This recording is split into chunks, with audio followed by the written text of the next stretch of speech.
Несовесни палат контейнери во местноста Света Недела во Штип. Ѓубрето кое жителите го фрлаат, другите намерно го палат, што е причина за нервози и проблеми на овдешните граѓани. Контейнерот празен, они надвор фрлат вреќи, книги, гуми, запалат. Чуре нон-стоп, тука дишаме гаден воздух, чур.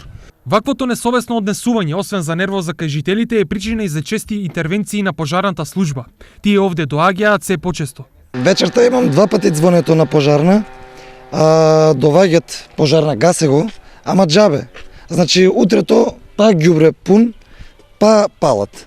А прескај звони на пожарна, дојде пожарна, изгаси, еве како што го гледате сега, за до вечер лом ќе биде, па ѓубре ќе има фул и ќе го запалат вечер па треба да звонам. Но, освен непријатната миризба која се шири и дење и ноќе, жителите на Света Недела стравуваат и од поголема беља. Имено во близина на контейнерот се наоѓа и трансформатор, што е особено опасно за помладите жители. Профазна струја тука ќе степа луѓето.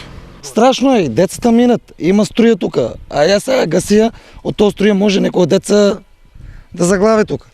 А ја ги жиците, огнено пламено, што видите и вие колку е високо, значи не знам, тоа е. За проблемот јавното предпријатие ИСР е запознаено, па пред некое време го отстранило контейнерот од местото.